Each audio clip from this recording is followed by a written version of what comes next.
இது மகிமை நேரம். கர்த்தரும் இரட்சகருமாயிருக்கிற இயேசு கிறிஸ்துவின் நாமத்தினாலே மகிமை தொலைக்காட்சி நேயர்களுக்கு என்னுடைய காலை வணக்கத்தை தெரிவித்துக் கொள்கிறேன். இந்த வாரத்திலே நாம் தொடர்ந்து எந்த காரியங்களிலே நாம் சோர்ந்து போகக்கூடாது என்று சொல்லி நாம் தியானித்து வருகிறோம். இந்த நாளிலே நாம் தியானிக்கும்படியாக தெரிந்து கொண்ட வேத வசனம் எபேசியர் 3:13. உங்கள் நிமித்தம் நான் அனுபவிக்கிற உபத்திரவங்களினால் நீங்கள் சோர்ந்து போகாதிருக்க வேண்டிக் கொள்கிறேன். அவைகள் உங்களுக்கு மகிமையாயிருக்கிறதே. உபத்திரவங்களிலே நாம் சோர்ந்து போகாதிருக்க வேண்டும் என்று சொல்லி இந்த வசனத்திலே நாம பார்க்கிறோம். எதிலே நாம் சோர்ந்து போகக்கூடாது? உபத்திரவங்களில் நாம் சோர்ந்து போகக்கூடாது. இந்த நாட்களிலே நம்ம ஒரு சின்ன உபத்திரவம் வந்தாலே நம்ம என்ன செய்கிறோம்? சோர்ந்து விடுகிறோம். ஒரு சின்ன பிரச்சனை வந்தாலே, ஒரு சின்ன பாடு வாழ்க்கையில வந்தா கூட நம்ம அப்படியே சோர்ந்து போகிறோம். வசனம் சொல்லுகிறது, உபத்திரவங்களில் நீங்கள் சோர்ந்து போகாதிருக்க வேண்டும். ஆண்டவரே சொல்லியிருக்கிறார், உலகத்திலே உங்களுக்கு உபத்திரவம் உண்டு, யாரும் இதற்கு தப்ப முடியாது. மனிதனாக பிறந்த நம் ஒவ்வொருவர் வாழ்க்கையிலுமே உபத்திரவம் உண்டு, சோதனைகள் பாடுகள் நமக்கு உண்டு. ஆண்டவரும் இந்த உலகத்திலே வாழும்போது அவரும் சோதனைகளுக்கும் உபத்திரவங்களுக்கும் விதிவிலக்கானவர் அல்ல. ஆண்டவரும் அநேக உபத்திரவங்களின் வழியாகத்தான் இந்த பூமியிலே அவர் வாழ்ந்தார். இந்த பூமியிலே அநேக உபத்திரவங்களையும் பாடுகளையும் நிந்தைகளையும் ஆண்டவர் அனுபவித்து தான் இந்த உலகத்தை விட்டு ஆண்டவர் கடந்து சென்றார். ஆம், பச்சை மரமாகிய எனக்கே இந்த பாடு என்றால் பட்ட மரமாகிய நமக்கு என்ன பாடு என்று சொல்லி ஆண்டவர் சொல்கிறார். நமக்கு வருகின்ற உபத்திரவத்திலே நாம் சோர்ந்து போகாதிருக்க வேண்டும் என்று சொல்லி ஆண்டவருடைய வசனம் சொல்லுகிறது. ஏன் இந்த உபத்திரவம் நம்முடைய வாழ்க்கையிலே வருகிறது? அவைகள் உங்களுக்கு மகிமையாக இருக்கிறதே. ஆம், ஆண்டவருடைய பிள்ளைகளுக்கு உபத்திரவங்கள் மகிமையாக இருக்கிறது என்று சொல்லி வசனம் சொல்லுகிறது. நம்முடைய வாழ்க்கையிலே நாம் அனுபவிக்கிற உபத்திரவங்கள் அது நமக்கு மகிமையாக முடிகிறது என்று சொல்லி வசனம் சொல்கிறது. டோனா ஊர்ல மிகப்பெரிய அந்த ஸ்தாபனத்தை ஆரம்பித்த அந்த ஏமி கார்மிகேல் அம்மையாருடைய அந்த வாழ்க்கையிலே நம்ம பார்க்கிற பொழுது, வாசித்து பார்க்கிற பொழுது அநேக நற்கிரியைகளை அவர்கள் செய்தார்கள். தேவதாசி பிள்ளைகளை மீட்டு அவர்களுக்கு அடைக்கலம் கொடுத்தார்கள். இன்னும் பச்சிளம் குழந்தைகள், இன்னும் பல்வேறு நற்கிரியைகளை செய்து அந்த தொண்டு நிறுவனத்தை நடத்தி வந்த அந்த ஏமி கார்மிகேல் அம்மாவை நாம் அறியாமல் இருக்க முடியாது. அவர்கள் கிறிஸ்துவுக்காக அநேக நற்கிரியைகள், நல்ல காரியங்களை செய்து அவர்கள் வாழ்ந்தார்கள். அப்படிப்பட்ட அவர்கள் வாழ்க்கையிலே நம்ம பார்க்கிற பொழுது கிட்டத்தட்ட 20 ஆண்டுகள் எலும்பு முறிவினால் அவர்கள் கஷ்டப்பட்டு படுத்த படுக்கையாய் இருந்தார்கள்.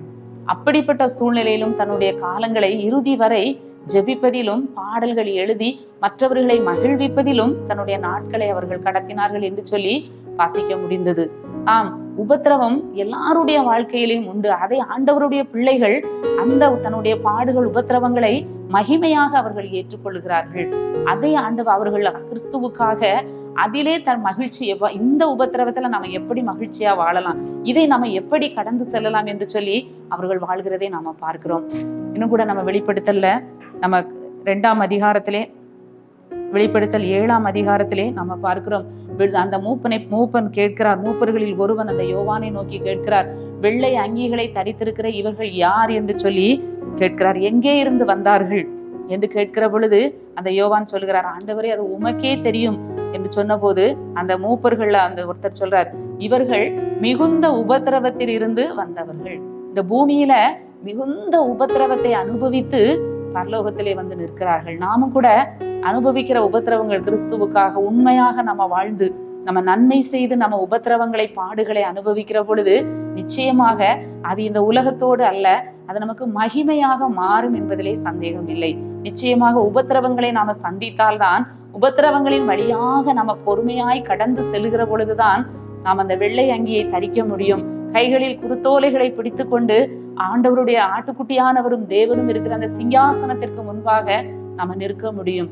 பிரியமானவர்களே, ஒருவேளை ஏதோ ஒரு விதத்திலே போராட்டங்கள், சோதனைகளிலே சோர்ந்து போய் இருப்பீர்கள் என்று சொன்னால் மீண்டுமாக நம்மை உற்சாகப்படுத்தி கொள்ள வேண்டும். மீண்டுமாக நம்ம எழுப்ப வேண்டும். ஆம், தூற்றுவார் நம்மை தூற்றட்டும்.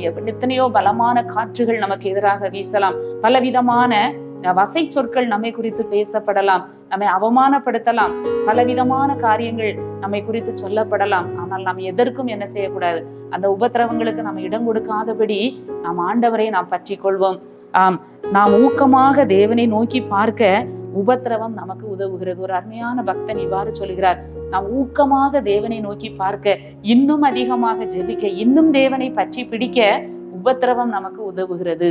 ஆமா, உபத்திரவம் பாடு வந்தா தான் நம்ம என்ன செய்வோம்? இன்னும் அதிகமாக ஜெபிப்போம், இன்னும் கர்த்தரை நாம் நோக்கி பார்ப்போம்.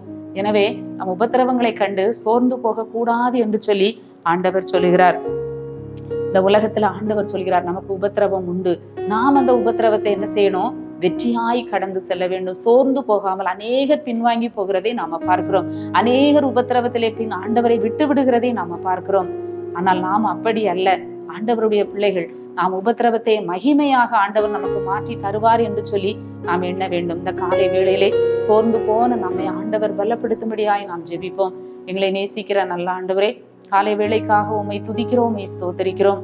ஆண்டவரே, நாங்கள் உபத்திரவங்களில் சோர்ந்து போகாமல் இருக்க வேண்டும் என்று சொல்லி ஆண்டவரே எங்களுக்கு கற்றுக் கொடுத்த நல்ல வார்த்தைக்காக நன்றி செலுத்துகிறோம். இந்த வேளையிலும் சோர்ந்து போன ஒவ்வொருவரையும் நீர் பலப்படுத்தும், ஒவ்வொருவரையும் நீர் உற்சாகப்படுத்தும், அவர்களை நீர் புதுப்பிக்கும்படியாய் ஜெபிக்கிறோம். மீட்பர் இயேசு கிறிஸ்துவின் மூலம் ஜெபங்கேளும் நல்ல பிதாவே, ஆமீன்.